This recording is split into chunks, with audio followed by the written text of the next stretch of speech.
यवतमाळच्या आर्णी पोलीस ठाण्यात लाचलुचपत प्रतिबंधक विभागानं कारवाई करत पोलीस हवालदाराला 10,000 रुपयांची लाच घेताना रंगेहात पकडले। अरविंद राजाराम जाधव असे या हवालदाराचं नाव आहे। तक्रारदाराच्या भावावर दाखल असलेल्या गुन्ह्यात न्यायालयानं मंजूर केलेल्या अटकपूर्व जामिनाची अंमलबजावणी आणि तपासात मदत करण्यासाठी जाधव यांनी सुरुवातीला 15,000 रुपयांची मागणी केल्याचा आरोप आहे। तक्रार दाखल झाल्यानंतर एसीबीनं पडताळणी केली आणि तडजोडीनंतर 10,000 रुपये देण्याचं निश्चित झालं। त्यानंतर आर्णी पोलीस ठाण्यातच सापळा रचून पैसे स्वीकारताना जाधव यांना पकडण्यात आलं। लाचेची रक्कम ही त्यांच्या पॅन्टच्या खिशातून जप्त करण्यात आली। त्यांच्या घराची झडती घेण्याची प्रक्रिया सुरू आहे। या कारवाईमुळे पोलीस वर्तुळात खळबळ उडाली आहे। बुलढाणा जिल्ह्यातील मेहकर इथं आयोजित रोजगार मेळाव्याला युवक युवतींचा उत्स्फूर्त प्रतिसाद मिळालाय। या मेळाव्यात 75 नामांकित कंपन्या सहभागी झाल्या। तब्बल 2,000 जॉइनिंग लेटरचं वाटप करण्यात आलंय। रोजगाराची संधी मिळाल्यानं युवक युवतींच्या चेहऱ्यावर समाधान पाहायला मिळालंय। दरम्यान मेहकरचे ठाकरे गटाचे आमदार सिद्धार्थ खरात यांनी केंद्र आणि राज्य सरकारवर टीका केली आहे। युवक हे देशाचं भवितव्य असूनही त्यांना रोजगारासाठी संघर्ष करावा लागत असल्याचं त्यांनी म्हटलंय।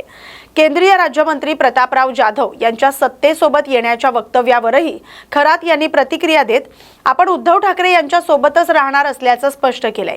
येणाऱ्या काळात उद्धव ठाकरे यांच्या नेतृत्वाखाली महाविकास आघाडीचं सरकार येईल असा दावाही त्यांनी केलाय। अतिशय उदंड रिस्पॉन्स आहे। आतापर्यंत 2,500 ते 3,000 विद्यार्थ्यांनी रजिस्ट्रेशन केलेलं आहे। जवळजवळ 1,000-1,200 लोकांचे ऑफर लेटर तयार आहेत। थोड्या वेळात 3-3.5 पर्यंत 1,500 ते 2,000 ऑफर लेटर या ठिकाणी तयार होतील आणि आपण जागच्या जागी अपॉइंटमेंट लेटर विद्यार्थ्यांना देऊ। विद्यार्थ्यांना गरज आहे आणि त्यामुळेच एवढी सगळी गर्दी या ठिकाणी झालेली आहे। देशात बेरोजगारी खूप प्रचंड वाढलेली आहे, प्रचंड प्रमाणामध्ये वाढलेली आहे। जे जेन झी आपण म्हणतो किंवा अल्फा म्हणतो हे खरं तर देशाचं भवितव्य आहे आणि ते भवितव्य आज अंधारामध्ये त्यांच्या संदर्भात घोषणा मात्र मोठमोठ्याला होतात, पण प्रत्यक्षात कारवाई काही नाही।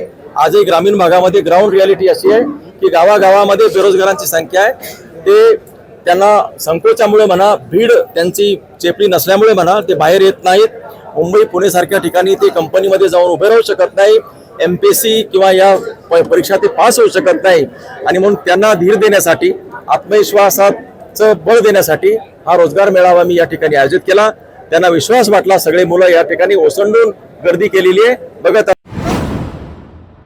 आगामी सण उत्सवांच्या पार्श्वभूमीवर अकोला पोलिसांकडून सुरक्षेची रंगीत तालीम घेण्यात आली। अकोला रेल्वे स्टेशनच्या प्लॅटफॉर्म क्रमांक 6 वरील रेल्वे बोगीत बॅगेत बॉम्ब असल्याची माहिती फोनद्वारे देण्यात आली। या माहितीच्या आधारे कोणते पोलीस ठाणे सर्वप्रथम घटनास्थळी पोहोचते आणि परिस्थितीचा कसा सामना केला जातो याची मॉक ड्रिल घेण्यात आली। मात्र या रंगीत तालिमीची माहिती नसल्यानं रेल्वे स्थानकावरील प्रवाशांमध्ये काही काळ भीतीचं वातावरण निर्माण झालं। दरम्यान पोलिसांनी ही केवळ सुरक्षेच्या दृष्टीने घेतलेली मॉक ड्रिल असल्याचं स्पष्ट केलं। आज अकोला शहर उपविभागात दहशतवादी विरोधी पथक तथा स्थानिक जिल्हा पोलीस याच्या वतीने एक मॉक ड्रिल घेण्यात आलेली होती, ज्यामध्ये रेल्वे स्टेशनचा जो भाग आहे त्या भागात प्लॅटफॉर्म नंबर 6 वर अकोला जाणारी जी रेल्वे आहे त्या रेल्वेमध्ये बॉम्ब सदृश वस्तू असल्याची माहिती मिळाली होती। त्या अनुषंगाने या ठिकाणी त्वरित दहशतवादी विरोधी पथक झालं, परत दहशतवादी विरोधी टीम झाली अकोल्याची, स्थानिक police station, BDDS, QRT, RCP, forensic जी आपली व्हॅन आहे त्या व्हॅन, ॲम्ब्युलन्स, फायर ब्रिगेड ज्या ची मदत या ठिकाणी लागते त्यांना सर्वांना या ठिकाणी पाचारण करण्यात आले होते आणि त्या रेल्वेला आम्ही कॉर्डन करून घेरून ती बॉम्ब सदृश वस्तू चेक केली आहे, ज्यामध्ये त्यामध्ये काही नसल्याचं आढळून आलेले आहे।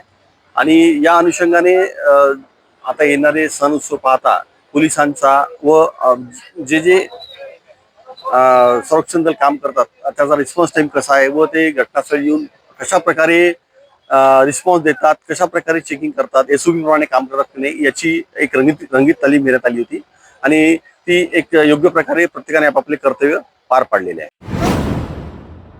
सोलापूर ग्रामीण पोलिसांनी बेकायदेशीर पिस्तूल आणि जिवंत काडतूस विकणाऱ्या आंतरराज्यीय टोळीचा पर्दाफाश केलाय।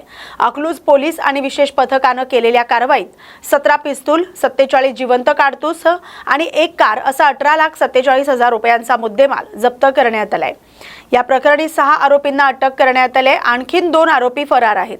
14 ऑगस्ट रोजी मिळालेल्या गोपनीय माहितीच्या आधारे पोलिसांनी अकलूज टेंभुर्णी रोडवर सापळा रचत विकास वजाळे याला 2 पिस्तूल आणि 4 कारतुसांसह ताब्यात घेतलंय। त्यानंतर तपासातून या टोळीतील इतर आरोपींची माहिती समोर आली। पोलिसांनी महाराष्ट्रासह कर्नाटक आणि मध्य प्रदेशातील आरोपींना अटक केली। सर्व आरोपींना 21 ऑगस्ट पर्यंत पोलीस कोठडी सुनावण्यात आली। नमस्कार सगळ्यांना। अकलूज पोलीस स्टेशन अंतर्गत एक चांगल्या वेपनचं कारवाई सीजर झालेली आहे। पहिल्यांदा आम्हाला एक आरोपी सापडला, तो राहणारे परिते गावाचा इसम होता टेंभुर्णी हद्दीमध्ये। तसं अकलूज पोलीस स्टेशनला माहिती भेटल्यानंतर त्यांनी ट्रॅप लावून त्या आरोपीला अकलूज पोलीस स्टेशन अंतर्गत त्यांनी पकडले। त्याच्यानंतर आम्ही ते कुठं कुठं सप्लाय केले होता असं माहिती आणि इन्व्हेस्टिगेशन करत दुसरा आरोपीला पकडले, राहुल माने नावाचा आरोपी। त्यांना पकडल्यानंतर आम्हाला त्यांच्याकडून 4 वेपन रिकव्हरी झाला। तसंच आम्हाला त्यांचं इन्व्हेस्टिगेशनमध्ये हे माहिती पडलं की ह्यांनी बरेचशा ठिकाणी त्यांनी वेपन सप्लाय केलेले, खास करून सोलापूर जिल्ह्यामध्ये, सातारा, सांगली असं जिल्ह्यामध्ये ते पकडलेले। ते आरोपी आम्ही पकडल्यानंतर आम्हाला मेन सप्लायर जे होता ते MP मधून हे सगळं वेपन्स आणत होते। गावठी पिस्टल आहे आणि ते MPचा जे आरोपी आहे त्यांना ट्रॅप करण्यासाठी आमचं टीम गेले आणि तिथं सक्सेस भेटलं। तिथं अनिल मेहता म्हणून आरोपी आहे, ते त्यांच्यावरती ऑलरेडी गुन्हे दाखल आहे आणि हे जे बाकी जे आरोपी आम्ही पकडलेले तेही गुन्हेगारी आहे, त्यांच्यावरती पण पहिले गुन्हे दाखल आहे। ते मेहताला पकडल्यानंतर आम्हाला तिथूनही 4 वेपन्स रिकव्हरी झाले। तसं टोटल एक 17 वेपन अकलूज पोलीस स्टेशन त्यांचं प्रभारी आणि DYSP त्यांचं पूर्ण DB टीम चांगलं कारवाई करून पूर्ण चेन जे आहे सप्लायर पासून ते डिस्ट्रीब्युशन करत होते आणि लास्ट कोणाला दिलेले आहे त्यांच्यापर्यंत पूर्ण वेपन आता रिकव्हरी झालेले आहे।